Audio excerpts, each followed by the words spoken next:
But I think probably the biggest takeaway would be these are statistics that we work with all day, kind of every day, to keep a very healthy understanding of where our market's at, what one number means compared to another number, why that would affect you, how that could affect you, how it could not, how it doesn't matter to you.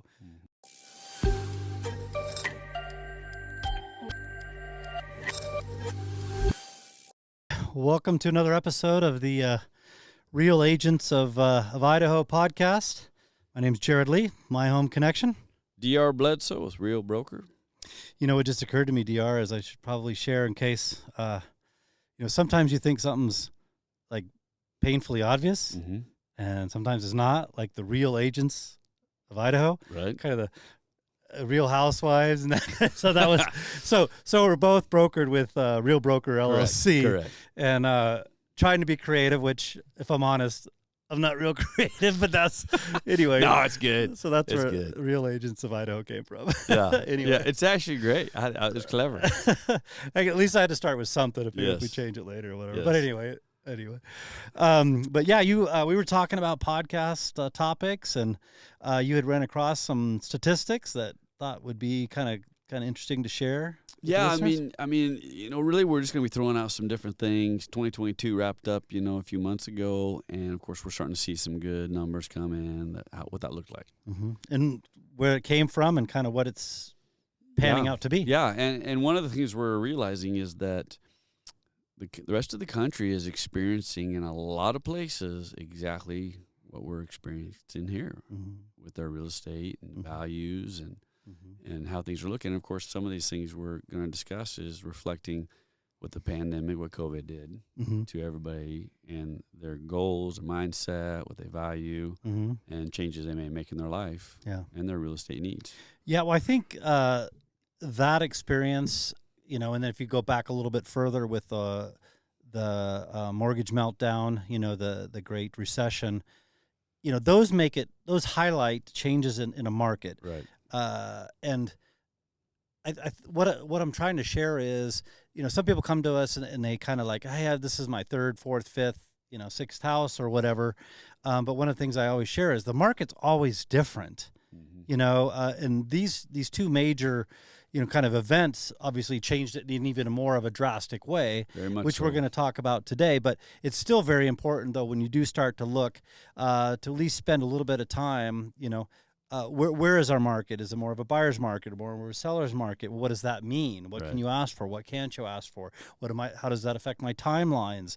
Are they going to take a contingent home sale offer or not, right? If the market's too hot and it's a seller's market, they're not likely going to accept one of those. So anyway, I'm just sharing that I think it's important to always kind of delve into, at that moment in time, let's chat about where our market's at, how to help us to accomplish your goals and your objectives, and where your strengths lie, or maybe things we've got to avoid because of where the market's at. So anyway. Well, and you just hit on something we may end up talking about at some point in time.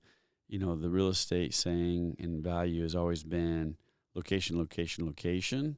But we're probably going to have a topic in a little bleep I read the other day, and I think I shared it with you. I think it's a good discussion for us to have, is it's really become location, timing, and circumstances, and how much those things change. Yep. And both of those highlighted that point exactly. The landscape of real estate, it's all about that. Yep. It's all about timing and circumstances. And my hope is one of your statistics kind of highlights, and if not, we'll bring it to light, is the opportunity that buyers have right now because of the shift, the kind of sudden shift. It's been 6 months, but relatively speaking, that's a short period of time to go from one of the most superheated hot markets anybody's ever seen in their lifetime, especially here in Idaho, to, oh crap, what's happening? That translates to a good buying opportunity. Yeah. So anyway. Yeah. Well, and everything happened, it felt really fast here. When all of a sudden things start shifting and people start realizing, like, hey, we need to get out of our current situation and get somewhere where we have options. And here they came. Yep. Here we go. Yeah. So let's. So we're just going to kind of go through this a little bit, talk about it. So 2019. Now, most of these statistics I'm going to be sharing are nationwide. These are numbers that were taken based on an average across the nation and what was happening in each state.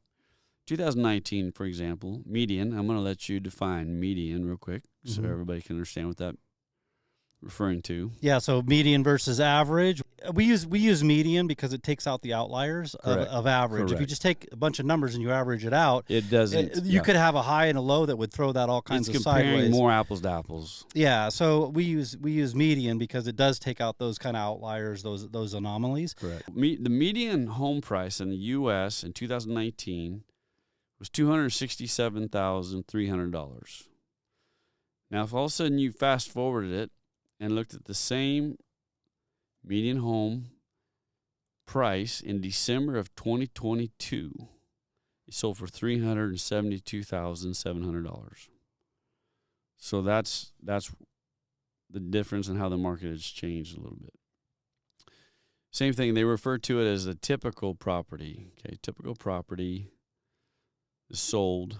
And when we say typical, I really couldn't find a clear definition of how they were using that. But what I'm going to assume, based on our market, that's is a dangerous word. Yeah. But it's based what? 3 and 2, 3 bedroom, 2 bath, 18 to 2,200 square foot, 2-car garage. Yeah. Somewhere so in the there. typical would be if we're going to get 100 people moving to Idaho, quite often. Right. That's the want. So in May 2022, it sold for $432,877. Okay. And that was breaking the previous record that was set in 2021. $386,000. Okay. And that was recorded in December. When the typical home price was recorded in December, I'm sharing something else, but that basically at the same time in May 2022, $432,877. Same time, May 2021, it was $386,000. So that's how much it changed in a year. Mm-hmm. As I recall, looking at the numbers, we had our median home price go up $150,000 to $200,000 because I'm a little hesitant because depending on the price point that you were looking at, right? Whether it was on the low end of the market, starter home, right, versus the high end homes, but I think on average, it went up probably $150,000 to $200,000. Yeah. Oh, absolutely. Well, right just there, in 2 years, just in 1 year, the same type of property went from 386 to 432. So that's a huge jump. Mm-hmm. And that's just a year. Yep. Across the average in the U.S. Right, and that's important to note because when you're talking about U.S. averages, and this is what a lot of people will tend to do, is they'll talk at a macro level. This is what's happening. This is what I'm seeing on the news. This is what I'm hearing. Yeah.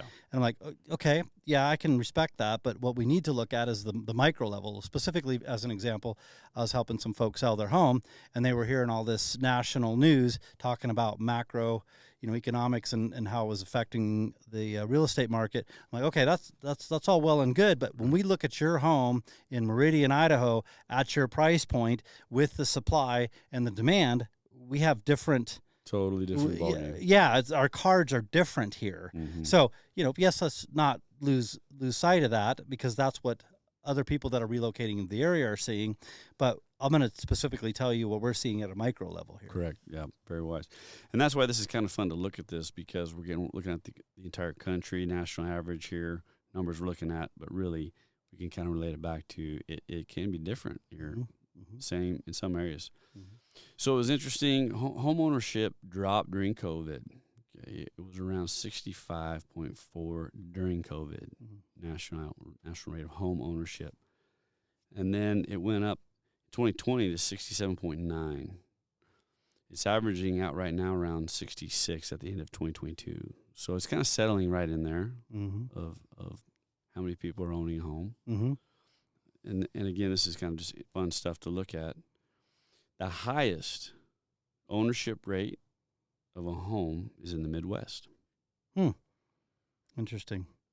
That's how they live, home ownership. Well, and it's not usually as heavily populated, right? Where like the East Coast, West Coast, a lot of people.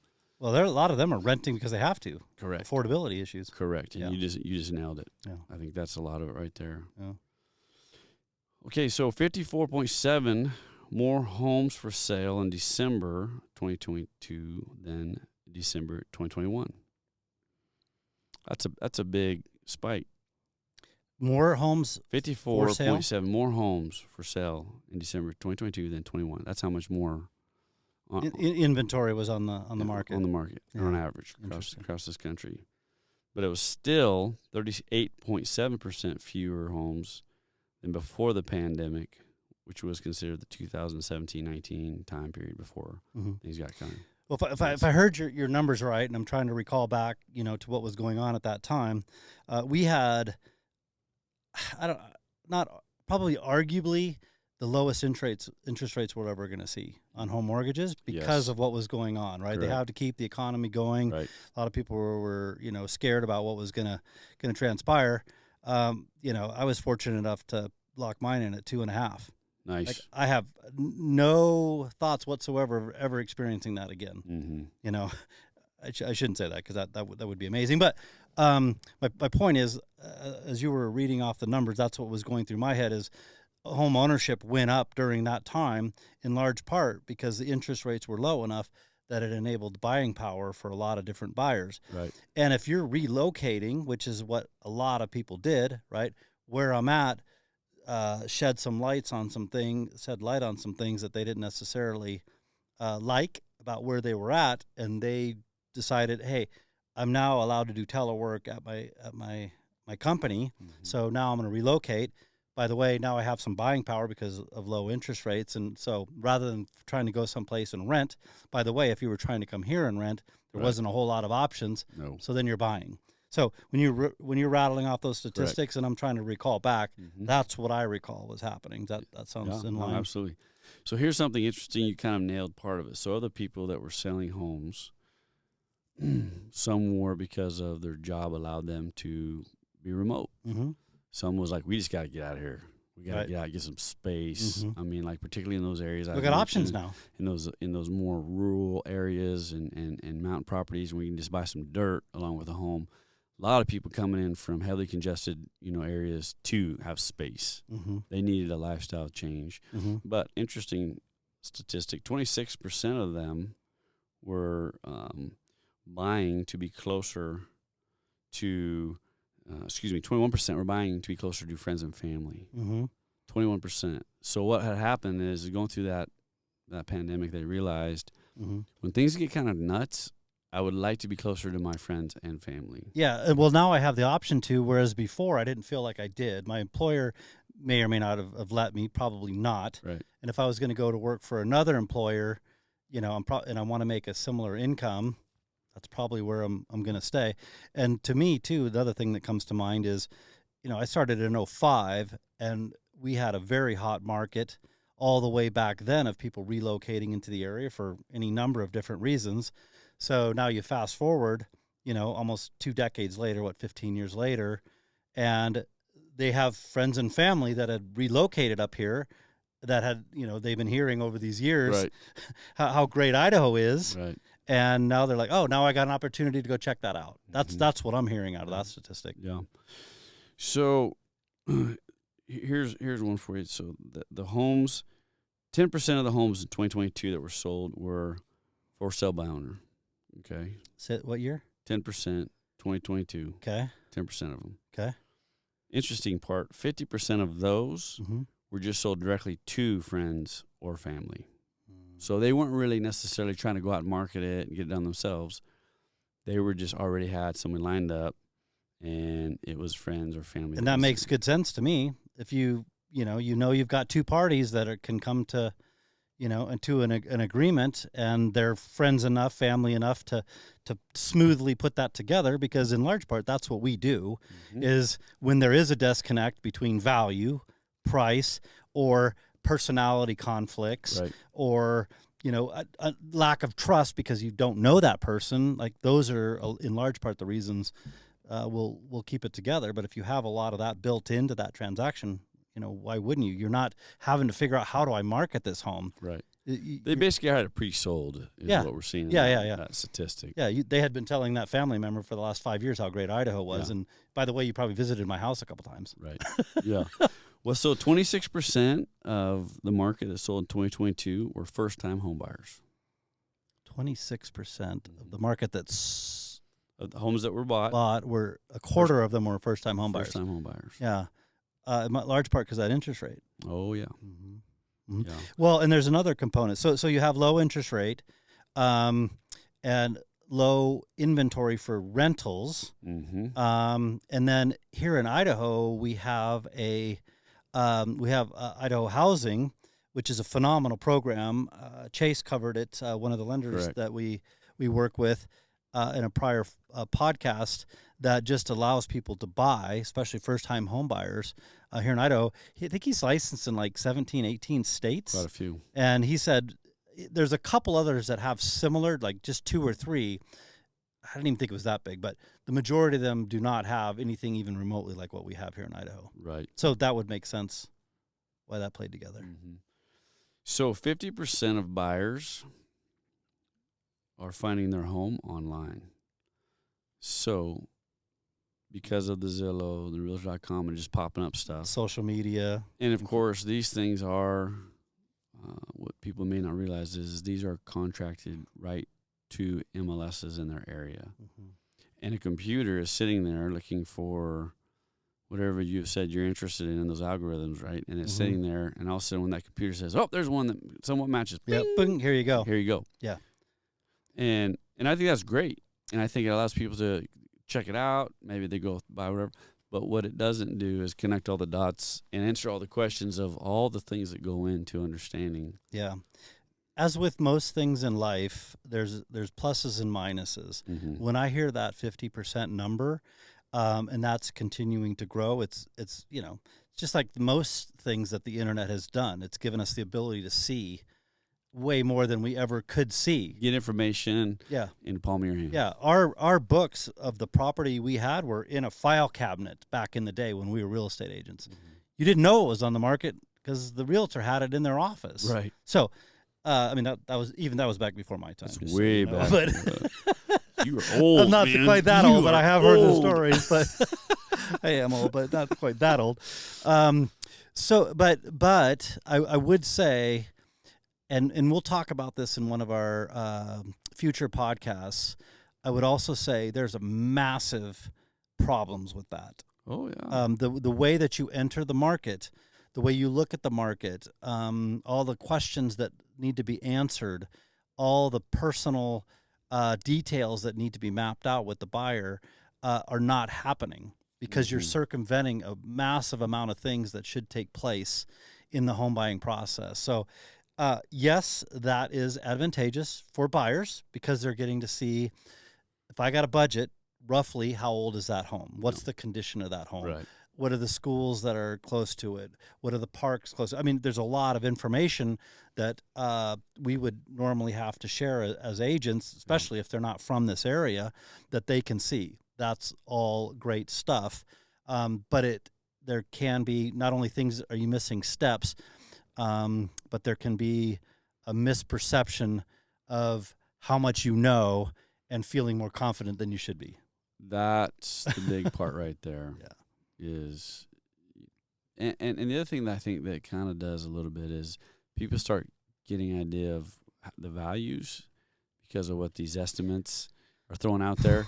And you don't really understand values until you're really sitting down, pulling solid comps and really going through and making sure that we're looking at apples to apples. Yeah. A lot of these algorithms that are calculating these comps, these people are all over the place with their values, and I see it adjust all the time. I have a background in computer technology, and I have a loose grasp of algorithms, and I know to some extent what they're doing, and it's not working. I know why it's not, right? Because when I look at my number versus their number, I have to determine how are they getting this number, right, and how I got mine. I'm like, oh, they're missing this, that, and the other thing, and then I'll see them correct. And now I'm pretty sure a lot of them are using our numbers, right? Because they're like, we've been shooting at this for too long, and we just keep missing it all the time. Right. And then actually, when we put them on the market with our values, our weight of the agents that are actually coming up with the more accurate comps that we know that the sellers need to see and that the appraisers are going to show. Correct. And they're just going, hey, we can't. I mean, that's an intimate level of detail that some algorithm just can't pop up. There's too many variables. Can't see it. Yeah. Here's an interesting one. 51% of shoppers use YouTube as their number one destination for research. A lot of knowledge. Mm-hmm. You can get a lot of knowledge. We have a YouTube channel. Yep. And, one of our goals is to provide value, share knowledge, so that when you're, in the home buying process, we've even gone so far as to share secrets that a lot of agents won't share because they don't want to be found out about the problems in our industry. Every industry has problems. Yep. Very few want to kind of lift the, I'll use my words carefully. Yeah, I was like, where are we going? Yeah, I won't even pick a word, but you know what I mean. Like, there's things that just aren't often shared. It's kind of a kept secret within a specific industry. But we're like, you know what? You need to know this because it makes you a more knowledgeable buyer. It helps you avoid pitfalls and things like that. So, I think YouTube, even it's in the kind of social media vein, it's long form content, and it can help share a lot of information that short form content, or the entertainment social media platforms, I call them, and others too, I'm sure, but don't share. So I think that's a good source. Well, and like you just said, be sure and check out the YouTube channel and a lot of the episodes we've been doing, because we are really being very transparent with the good, the bad, the ugly, the realities, the things we deal with, the things that we need to bring to light and have conversations about. Mm-hmm. Because in the end, we want to set people up for success. We don't want to mislead an expectation or get hopes up. And we love to help get to that finish line with someone. Mm-hmm. So here's an interesting one. 36% of new homeowners say their biggest regrets are unexpected maintenance and repairs. 36% of new homeowners. So yeah, about a third are like, whoa, hey, we didn't think about all this maintenance and repair stuff. So that's a way bigger number than I would have otherwise thought. Yeah. Okay. Actually, this is speaking back more even to my last comment. Yeah. Because they're jumping so far ahead, those would be topics we would discuss in identifying if you're even ready to buy. It goes back to why a home inspection is such a big deal, because that's going to let you see, hey, this and this looks pretty good. This looks okay. And this right here needs some TLC and some dollars spent. Yeah. Right? Yeah. Yeah. So again, you change up the process and you get recommendations and counsel instead of jumping all the way to the point where you haven't talked to an agent yet and you're asking them to open the door on something you fall in love with. Yeah, when they're just like, hey, this is amazing, you love it, let's get a deal, man, let's get you in there and get this deal done. And there hasn't been like, okay, what does life look like? Where are you at? And what's going to be comfortable? What can you sleep with? What's wise? What you know, and asking you the questions so you can think through those. Yeah, there's not a whole lot of likelihood that I'm going to talk you out of this home that you finally found out of 3 or 4 months or whatever, you looking around in the market, and now you've concluded that I've found my solution.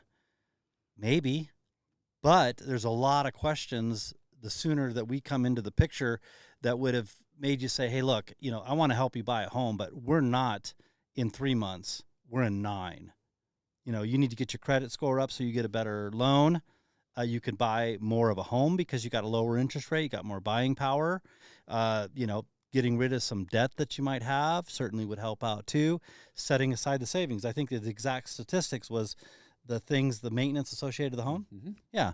So, we, in trying to recover from that, we would say, let's get you a home warranty. You can do a home warranty for about $500 a year. Very wise when you're going into certain kind of age homes. And yeah, but that's almost a recovery. I would prefer to have you take that $500, set it aside with another $500,000, $2,000, so you have your nest egg that's making you money. Sure. And you're ready for an occasion to come up, that maintenance that caught you by surprise, and use your money wisely rather than kind of come in after the fact and say, look, this is a little bit more of an insurance policy. Yes, we're going to give you the inspection, but now we're going to get you a warranty to kind of cover the bases that we should have been trying to cover, 6 months ago. Mm-hmm. Yeah, and if money's tight, the insurance policy deal, the warranty deal might be wise, right? just to be like, hey, I don't have a whole lot of extra money to be saving right now. Well, yeah, maybe why you is should it almost absolutely necessary? Yeah. Because I can tell you when that AC unit's going to go out. Well, and here's an example of that. Like last night, I just realized my furnace kept kicking off and on. And I went and pulled the cover, and it's throwing a sensor code. And I've got something I've got to have worked on. And I can guarantee you it will not be cheap. Right. Right. You know? There you go. So here's so basically the rent, and we've been talking about this, rent's gone up about 13% higher in 2022. So as we've seen the real estate market go up, so is rent, because guess what?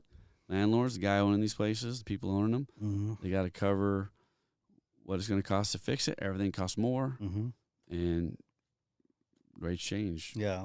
Well, and even outside of that, our inventory on the rental market is low too. Right. So it was going to happen, Correct. you know, whether you wanted it to or not. And then people that come in that create rentals, right? You've got an investor that wants to buy a place.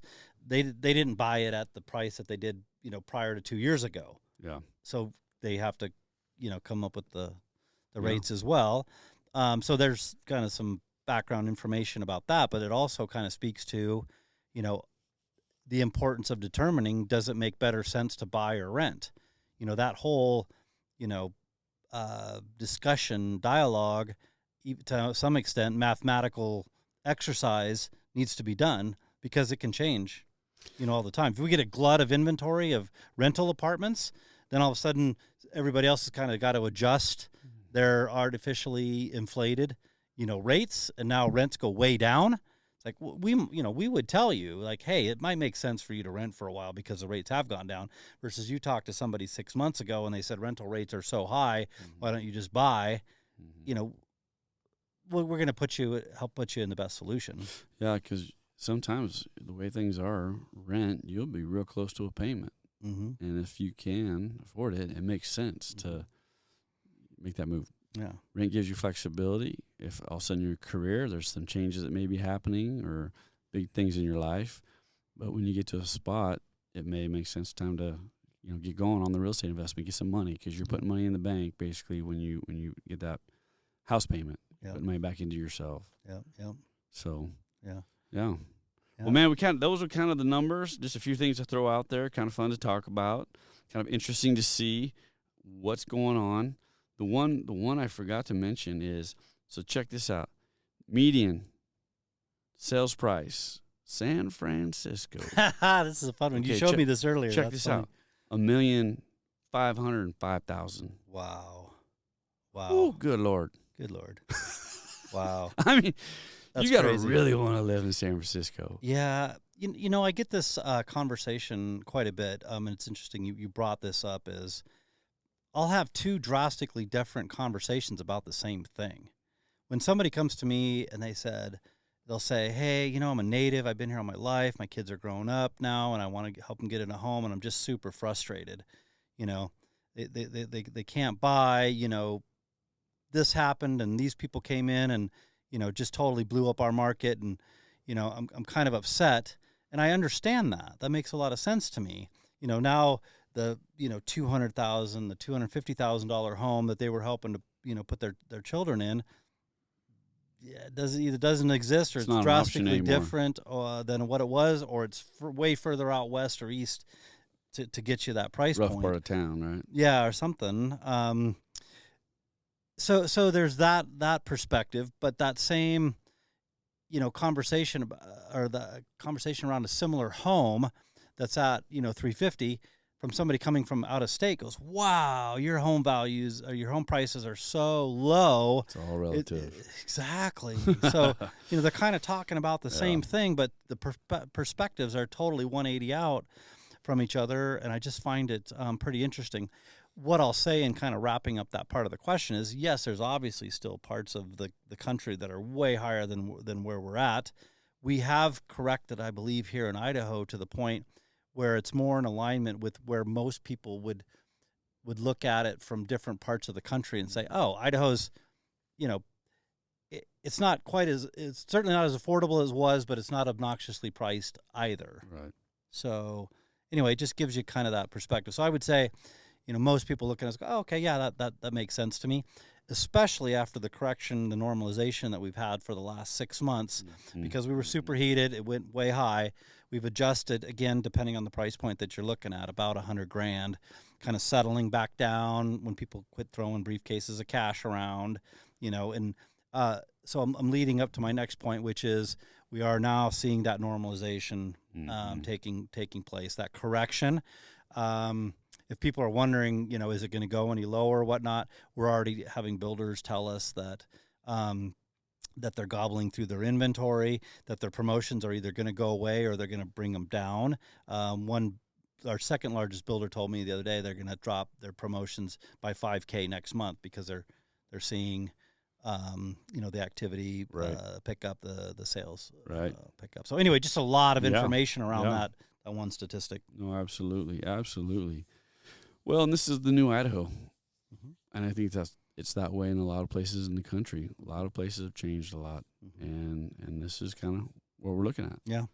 Yeah. So my hope is I found this kind of a fun exercise to go through. But I think probably the biggest takeaway would be these are statistics that we work with all day, kind of every day, to keep a very healthy understanding of where our market's at, what one number means compared to another number, why that would affect you, how that could affect you, how it could not, how it doesn't matter to you. Anyway, they're fun. It was kind of fun just to bring up somewhat of the national numbers and see kind of what it is across the landscape.